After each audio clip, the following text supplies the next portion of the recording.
It's a cool book. What are you reading? Well, I'm just reading about Victor Trumper and the 1902 Australians. I mean, that's where Kyle Jamieson has taken us, right? Back 100 years. And I mean, I was just checking. George Lohman, unfortunately, died a year before this tour. But, I mean, look, we heard names like J.J. Ferris, and I'm sure there'll be some name in this book that Kyle Jamieson is going to go past very soon. So I'm just, getting myself used to those names.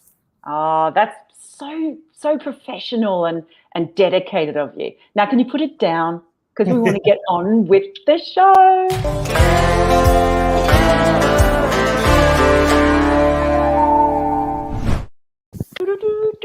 Hello, and welcome to The Good, the Bad, and the Ridiculous with me, Carol Barrett, and Victor Trumper as well, making a special guest appearance. Didn't really see that one coming.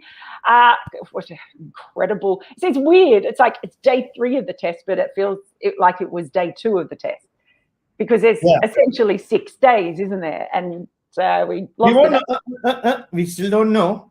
We will only find out officially if there is a day 6 when the last session starts tomorrow, which is day 5. And looking at the forecast, there might be no play today or very little play. So I don't know what day tomorrow is. I'm very, very confused right now. Yeah, the fact that we're basically starting watching on one day and then finishing watching on the next day, and there's day 2, day 3, but it's really day 2. I don't know. I'm all confused. But whatever it is, I'm very much enjoying it. Thank you to all of you who are on here already. A wave to Michael Reddy there. Hello to Surak Manna, one of our regulars. And AJ Joseph says, hi, I'm one of the 2 unemployed people currently watching this show on Monday morning. I think there are going to be a few more. So make sure you hit the like button as well, and do tweet out the link if you can. That would be fantastic. Ashish Taneja saying, how good was that show of strength by New Zealand Pacers, all 4 standing together at the balcony? That was my favourite shot. Forget all the other shots that people like Devon Conway played or anyone else. It was the shot of the 4 of them on the balcony. Poor Colin de Grandhomme, of course, doesn't make it because he's not officially part of the cartel. But it was great to see them on the balcony. I thought that really summed up a lot of things. I actually took a picture of that. I wanted to tweet that. Of course you did. That's my new thing. So Isha gets very annoyed. But I wanted to maybe I will tweet it up. Like the only reason I took it was I wanted to put that and the famous photo of the 4 guys, right? Marshall, Croft. No, I don't know. I don't think. I thought you meant the Beatles for a second. No, the Beatles of fast bowling, Croft, Holding, Marshall, and Roberts. But before we move on, like still my favorite photo that I've ever used in any story is when I got those 4 tiny kids who were smashed around by that guy who made 1,000 runs and showed them that photo and got them to pose. It's still like my favorite picture in journalism. Yeah. So what you've now progressed onto basically is taking fairly cruddy, grainy photos from a press box on a field that are all pixelated to fairly cruddy photos of a television screen that are probably still pixelated. It's progress, baby. It's progress. Getting there. Yeah. Hello, Danush. Hello, Deep. Hello, Biraj. Hello, all of you. It's lovely for you to join us. Shall we have a nomination? Oh, look, there's everyone coming in. Pop them up. Let's have a nomination from one of our regulars, Crick Beyond End. Good. Conway didn't play a single shot in the V, a testament to the fact how late he's playing the ball. I'm absolutely exhilarated to see him perform like this. I'm Indian and still want him to keep batting. He's exemplified the best of test batting. I think we might have another nomination about Conway as well. Good. From Bhatt Mishra. Good. Conway fighting it out against Ashwin with Kohli right in his face. I mean, we talked about him a lot in that series against England, of course, because you have to. And it just keeps going, this story. I found it quite interesting listening on commentary that Sunil Gavaskar, Sunny Bye, as you would call him, sort of saying that, being asked by Mike Atherton if he'd actually seen him bat in that series, and he hadn't. And just the way Mike Atherton was like, I think you're going to enjoy watching him very much. I think the next ball was one of those, the only time he looks uncomfortable is when the ball nips back in and the inside edges it onto his pads. It seems to be his one weakness, but oddly enough, it never really gets through his defenses. And exhilarating was a good word used by in the first nomination there, because there's nothing exhilarating about the way Devon Conway goes about his test batting, which makes it exhilarating, funnily enough. No, I mean, look, he made such a grand debut against England. The question was, how is he going to go against, I wouldn't say a stronger pace attack. I mean, they had Anderson and Broad, but a stronger overall attack with Ashwin as well coming into the picture, in the 13th or 14th over. And he showed again, he's got, immense temperament. And of course, I wrote a story on him, which Muku will hopefully pull up. A couple of days back before this test match began, I spoke to the Indian connection, Sriram Krishnamurthy, who moved from Chennai to New Zealand via Australia and England. He's a batting coach there. And he was the first person who spoke to Devon Conway. And a couple of things really stood out about Conway. It's a long piece. It's 3,000 words. I apologize. Yeah, there's an awful lot in there about cookies as well. Indeed. They've had a deal where he spoke so eloquently about the cookie. I've been like wanting a Mrs. Higgins peanut butter cookie ever since.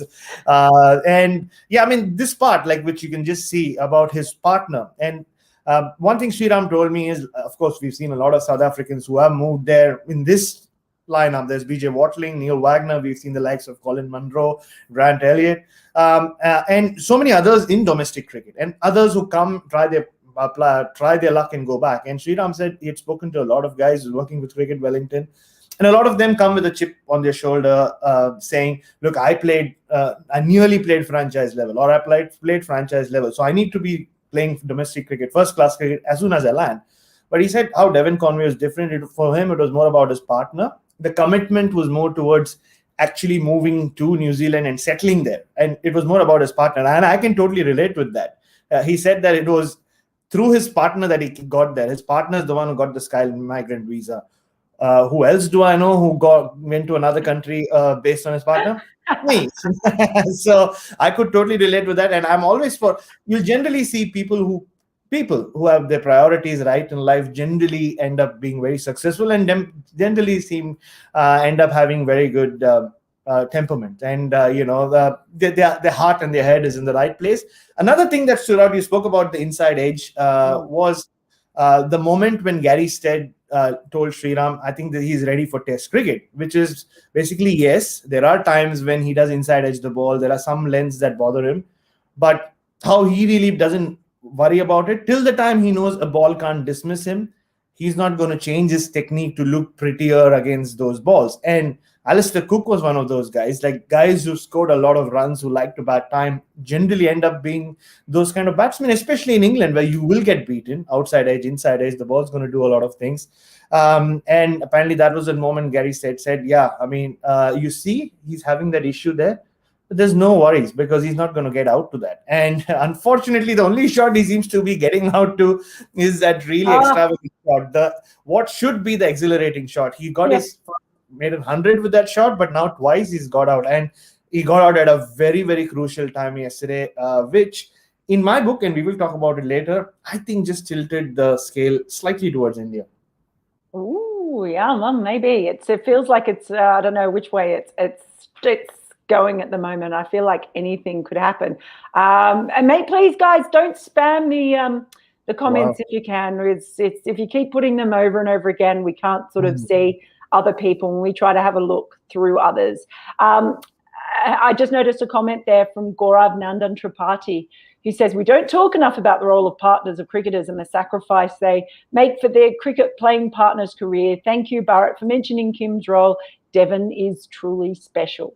Neil Wagner is the same. He moved as well from South Africa. His partners played a huge role, not just in moving from South Africa to New Zealand, but even moving between one state team to another. His wife wanted a better life. She wanted to be closer to Mount Maunganui and that beautiful part, Rotorua. And he put that ahead of his cricketing pursuits in a way, and he moved base. So, I mean, do right by your partner, you'll be happy in life.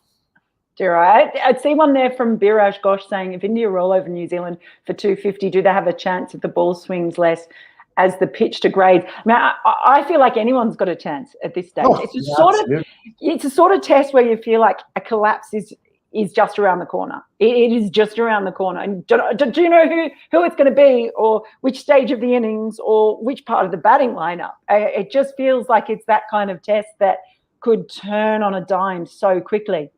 And that's where a batsman like Ross Taylor, even though he's not scored too many test runs, he averages, I think, less than 30 in the last 13, 12 tests or something like that. He becomes very dangerous because he can play. You need a game breaker. That's why Rishabh Pant would have been, if he had come off, those are the guys who can change this game. A quick 40, 50 runs, and suddenly the momentum is with you. India yes, they need to get Kane Williamson out, but Ross Taylor ends up as a very dangerous batsman because the next couple of batsmen, Henry Nicholls and BJ Watling, like to take their time as well. So India can put the pressure on and stop the run scoring. And I think it's pretty even, this test match still. Oh, really even. It is a really difficult test for batters. That's the real takeaway. It is really, really hard. Okay, let's bring up another nomination, shall we, that we got earlier from Moko. Ridiculous. New Zealand is as big as Bangalore City. Why do we not use Rookie 11 to fight them? I mean, they're doing a pretty good job against the best players in India. Forget about a Rookie 11. What do you say to that, Bharat? Look, I've never understood this whole, and it gets used by some of the greatest minds in cricket as well. This whole comparison when New Zealand has this population, but they punch above their weight. India has 1.6 billion people. Yeah, but how many of those 1.6 billion people have the kind of access to open spaces to play sport like pretty much every New Zealander in New Zealand does? How many Indians have access to social welfare? How many can just say that, you know what, I'm taking a break, I'm taking a sabbatical, I want to pursue sport, I want to try my hand at 4 sports. I wish I had that opportunity in my childhood. I wasn't talented enough, I wouldn't have gone too far, but I think it's a very unfair comparison. And New Zealand are a good cricket team. I think we should just stop at that. This whole thing of population, and again, even the other thing, BCCI makes so much money, New Zealand Cricket Board have no money, but BCCI administrators are not playing the sport. Yes, they can pump a lot of money, but it's actual people who make sacrifices both in India and in New Zealand who come ahead and play cricket. So I've never understood this whole thing about, England have so. Maybe you can compare a New Zealand and an England, or a New Zealand and Australia for sure, because they have social welfare, they have access to open spaces, the opportunity to go be out and about. But this comparing subcontinental teams or countries and their population and the money they make to New Zealand. No, I'm no offense to you. I can see Moko's point. Not about the Rookie 11. Look, I think there's something in it, probably more in the money that's available to have, but it depends on how that money is spent. On high performance centers and coaching and all those kinds of things. So I still think it is a great achievement, and I think it's a great thing for cricket because there are countries that do have incredible resources that you fear, if it's not for the likes of New Zealand, that they could just completely take over. And in some sport, like I see it with the Australian women's team, that is a great example of where investment reaps direct dividends in performance. So, exactly. So don't worry, Moko, I can see some things where you're coming from. Yeah, I mean, well done, Moko. You got us arguing, which is what most of us should get doing. We agree on too many things, Mel and I. You're wrong, Bharat. You're wrong. Okay, maybe not. No, well done, Moko _58. Yeah, you got us going. You got me fired up. So thank you for that. Look, I can see something there. It's from Gaurav Nandan Tripathi again. Genuinely curious about this. How are you guys managing to watch the cricket in the Aussie time zone? Are you pulling night shifts every day and then sleeping through the day? Must be fun. No, we're actually just operating on a really, really small amount of sleep. Can't you hear it in my voice? We're absolutely knackered. So there you go. And Gaurav, I'm married to a teacher, so I went to sleep at 3:30, but I had to wake up at 6:45. Now there's a puppy as well. So if she wakes up, I'll have to wake up. So Definitely, puppy. I just one there from Aryan Garg saying there's been so much talk about Boom and Shami being seam bowlers, but if they could have bowled fuller, do you think they might have got movement in the air? I don't know. The interesting thing about that there was there's been so much attention focused on Shami and his figures in England. What is he? Averages 47, which seems so bizarre just because of the amount of chances he creates, or the sort of plays and misses. There have been so many. So, is he unlucky, or is he just not quite nailed the right length? So sometimes it's, it can be about the length when it comes to bowlers who are able to get batsmen to play a full shot or play and miss, but it's just not quite enough to actually be rewarded with a wicket. Ishant Sharma, like the greatest example, he just has to look at the other end. He went through a majority of his career being the unluckiest bowler in Indian cricket, where he used to beat the bat a lot. And it is a matter of length. And it's not that Shami doesn't know it. It's not that the bowling group doesn't know it. It is not that easy just to correct your length. It takes a lot to do that. And his strength is to seam the ball around. So to answer Aryan's question, would they have swung it more? Maybe, but that's not their strength. That's not what they do. And there is some seam movement of this pitch as well. We've seen the ball seam around. It's just that, with the Duke's ball, it also depends with the ball. We've seen that a lot. Simon Dool was talking about you always go for the darkest looking cherry. That one, the second new ball that New Zealand used looked nearly black. It was that dark. So it was a overripe cherry.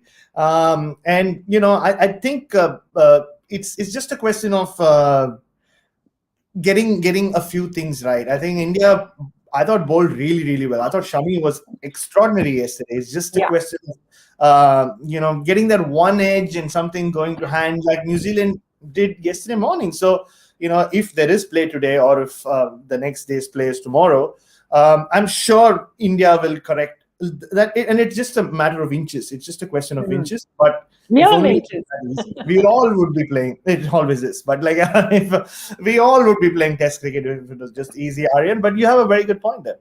Yeah, and I think it's fair to say too in this. I mean, this has been a Test match. When we talk about it being difficult to bat, apart from maybe the first session from New Zealand, it's been excellent bowling in this Test, as I guess you would expect with two really good bowling attacks. It's been an absolute treat to watch.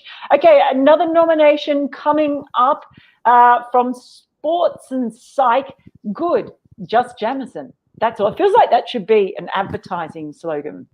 Just Jamieson. That's all. What a freak. His fifth fifer in 8 tests. He just has so many. He's averaging 14. He gets a wicket somewhere around every 35 balls. I mean, surely he can't keep this up. At some point, it'll balance out somehow, or maybe he will just surpass all those bowlers in the book that you've got behind you. But just to have someone who's that tall, who can do so many things, who can move it both ways, you can swing it, who's quick, the height means he gets the bounce. He's so awkward. And it just feels like he's always got an option. He's just got so many different strings to his bow that he can choose from at any time. And he's so skillful with all of them. And it's hard to think of a bowler who has all of those things that he has sort of around cricket at the moment, who can actually pick from all those different things. I don't think there are many, if any. And if he's able to continue doing it at that level of skill for a long time, in an attack of that New Zealand have already got, I mean, it's a heck of a Beatles lineup.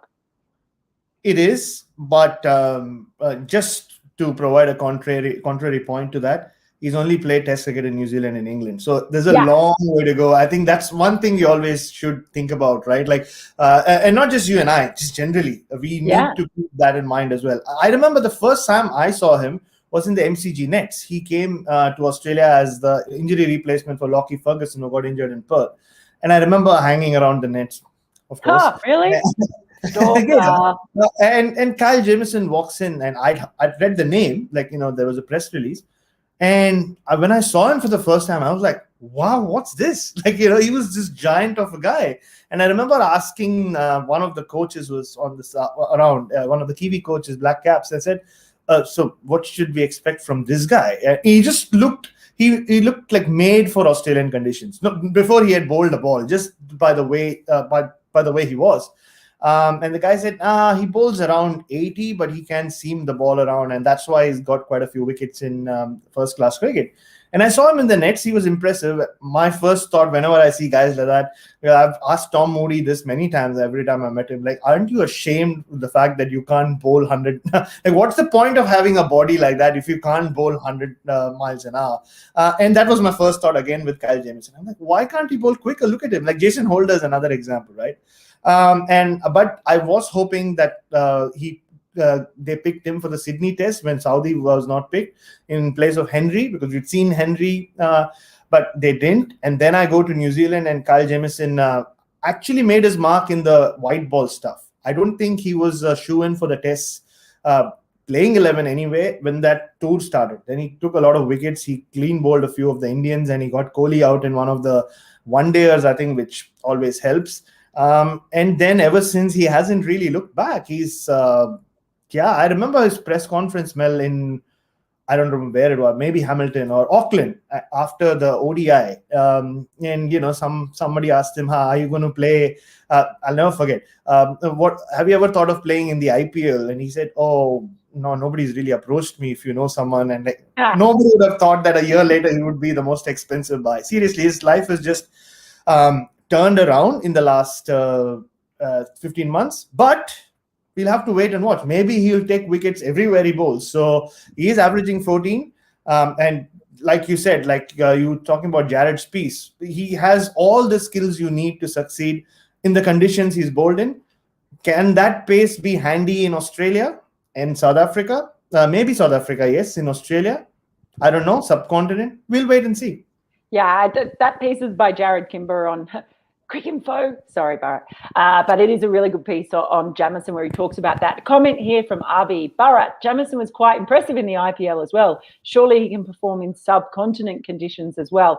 There is a big difference between bowling in the subcontinent with a white ball and a red ball. So let's just remember that. And often they're different pitches too that you might get for an IPL match as you will for a test match too.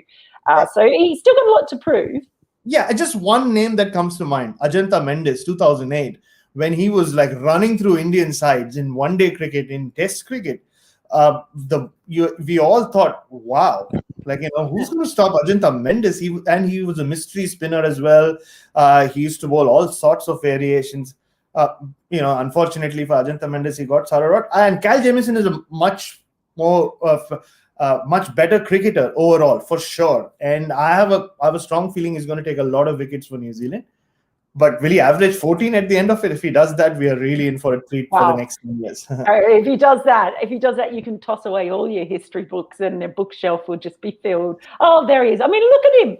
He's just enormous. It's like when we were talking about Cameron Green over the summer as well, though. He's not like a Jason Holder who's all legs and a short body. He's just a giant human. He's a giant human. That's massive. He just shouldn't be that tall. It's incredible. Good for him. He's an absolute treasure to watch. Shall we bring up a new nomination, please? Linux Lee, another one of our regulars. Yeah. Good. Our Lord and Savior, stop laughing, I mean it. Ishant Sharma falling over like a newborn giraffe. Wouldn't be an India test if he didn't. That's actually so true. And I'd forgotten that until it happened. And then I remembered it all over again, which is basically what happens every single time that Ishant Sharma does that. Oh, someone's ringing. Whoops. No, it stopped. It was Ishant Sharma's mum ringing to abuse me. Yeah, you never know. And someone else on Twitter said Mark Wood and Ishant Sharma both just have this tendency to lose their footing. But you can see the way Ishant Sharma, he does look like a newborn giraffe. Yeah. Right after, because his front leg just does brace. It does doesn't brace. So it does bend. And he does stutter right after he delivers the ball. So he's always prone to hit the ground. I also remember the first ball he bowled with a man bun. He didn't I fall, loved but the man bun. he hasn't. Yeah, I mean now it's the man bun's gone. But the first ball he ever bowled with the man bun was in Sri Lanka. I remember very clearly. And what happens? He didn't fall, but the rubber band just went flying and hit the floor. So there's just something about Ishant Sharma. You'd think. I remember the famous MS Dhoni quote. They won a one-day tournament for India in 2013 in Sri Lanka by one wicket. Dhoni was at that point at his peak.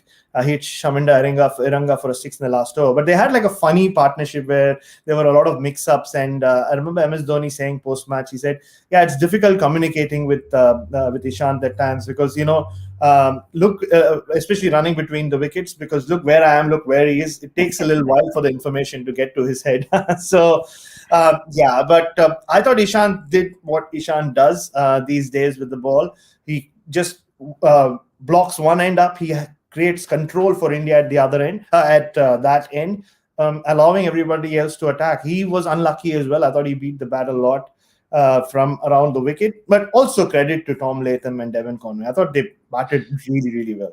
Yeah, they did. They were so they were just so disciplined. Essentially, they really, really were.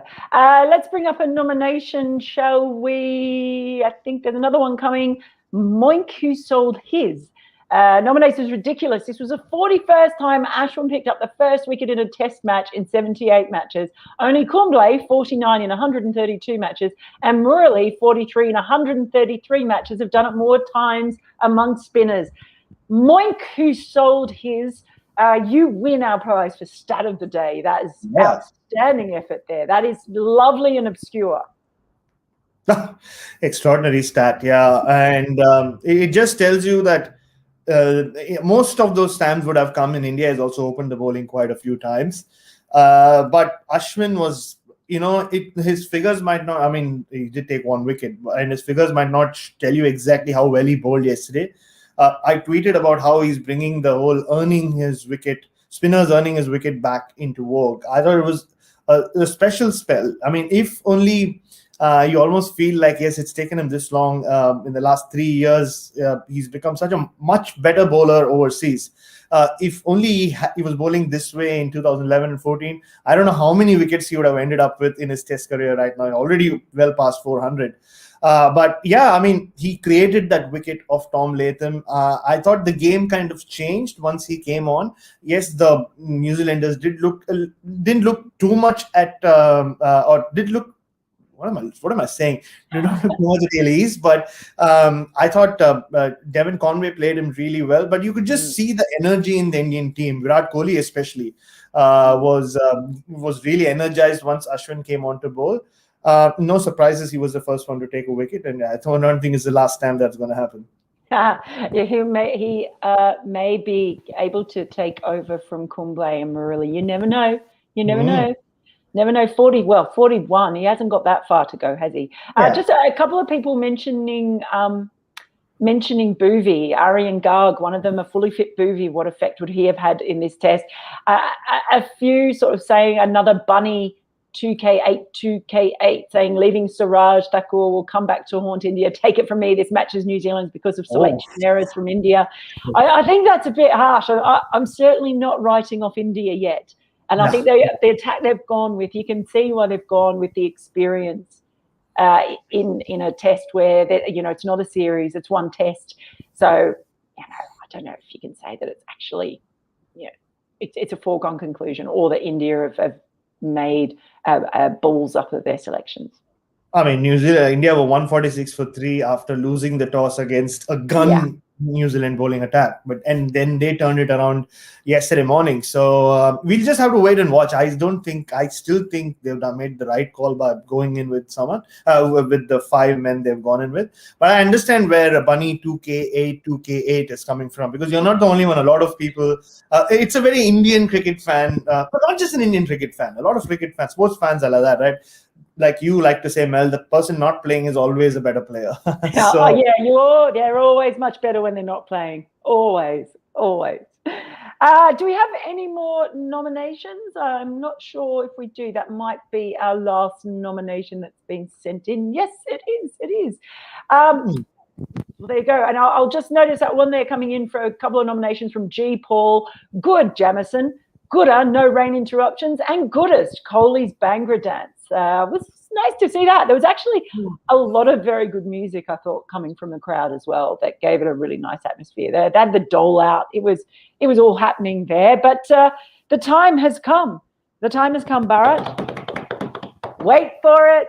It's time for the goodest thing of the day. Maybe I should get fairy wings. Yeah. Yeah. Whoa, we can get you some. We'll get you some to wear. That's done. And I'll get some devil horns. How about that? Yes, yeah. Oh, okay. You have them. I don't think you need to. So, well, I think the goodest thing for me, again, I've been sounding like a cricket romantic in the last few days because I guess I'm being turned into one. It's just the test match we've seen. This is what the World Test Championship finally needed. I'm actually glad that the conditions are challenging.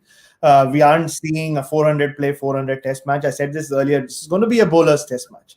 You have the two best bowling attacks in the world. Sorry, Pat Cummins, Hazelwood, Lyon Stark, but these two are the best bowling attacks in the world. So the bowlers will dominate, and especially in those conditions. So I just think, and now we've seen Ashwin come into it as well, and we didn't see much of Jadeja, but Ashwin, the pressure he created was what led to the wicket. So we've seen everything so far. In this is what makes Test cricket so beautiful, including rain breaks and including side screen disturbances, and we've seen it all really. I mean, Jadeja walking away and the ball hitting his thumb. So we've seen it all, and I just hope we get enough play, if not today, at least over the next 2 days, for us to see a finish to this test match. Certainly hope so. Okay, it is time for the baddest thing. Hey!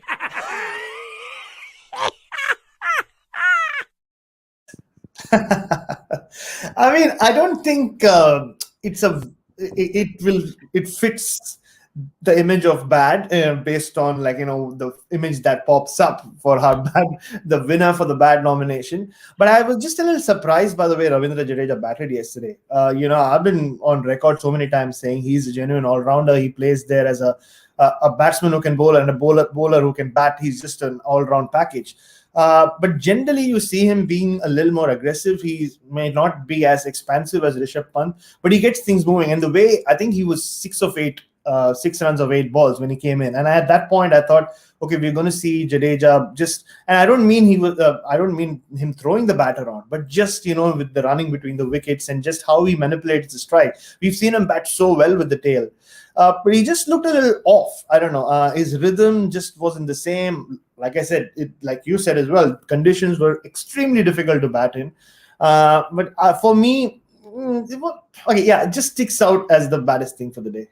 See, I would have gone for Ajinkya Rahane's wicket, just because if anything could have been telegraphed, Neil Wagner coming on, oh, hi, we're putting all of these fielders out on the leg side. Guess what's going to happen? I mean, they could have put up a sign saying, we're going to bowl short and try to get you to whack it to the leg side. And he just did it. And it just goes to show, no matter how obvious something may be, to stop yourself from doing it isn't that easy. But that was one I was just absolutely shocked that he got out that way after something had been telegraphed. So there you go. We disagree on that one again. It's the disagreement show. Yes, we do. But now it is time for the ridiculousest thing of the day.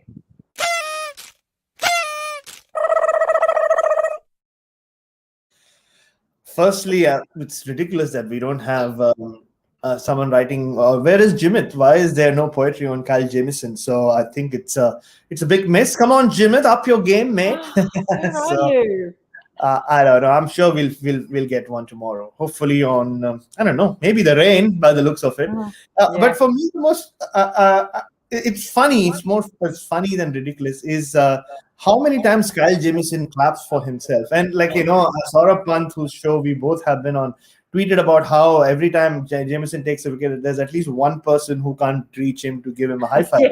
the number of high fives he keeps giving himself. Like, well, maybe now, that's why he does it, because Maybe basically there aren't enough people to give him high fives, so he kind of has to do it himself. he keeps doing that, and it wasn't only when after he takes wickets. He does that after taking every wicket. But the funniest was when the players were going off and he was asked to lead the team off the field, and the whole crowd was clapping for him, and so was Kyle Jamieson. So we all should take a leaf from Kyle Jamieson's book. Regardless of if anybody else claps for you or not, do it yourself. Well, on that note, I think we ought to give ourselves a round of applause for today's show. There you go. Yeah. And a round of applause. Gaurav Nandan Tripathi has a very good point. The coverage so far, the broadcast has been quite good. And my good friend Dom Norton, who you know quite well, Mel, who's also been a house guest here, made a very good point the other day. He said this is the first test match the ICC have ever produced, which is quite something, because we've never had a World Test Championship final before. So, and they've done a great job. I think the commentary team that they've assembled, in these COVID times have been on the dot. The drone shot that starts out the front of the hotel and comes up, and then that gets me every time. It has been really good. Well, a round of applause for you. A round of applause for everybody who has joined in with the show today. A round of applause for all of those of you who sent in nominations. Let's see, if there's no play, we might not be back tomorrow with the show because we might not have anything to talk about. But we'll see how we go. Make sure you drop those nominations on Twitter if you can with the hashtag good, bad, ridiculous. It makes it easy for us to find. And keep an eye out. We'll send out a notification. Hit the like button, please, if you can. And we'll see you for a bit more Test cricket chat soon. Bye-bye.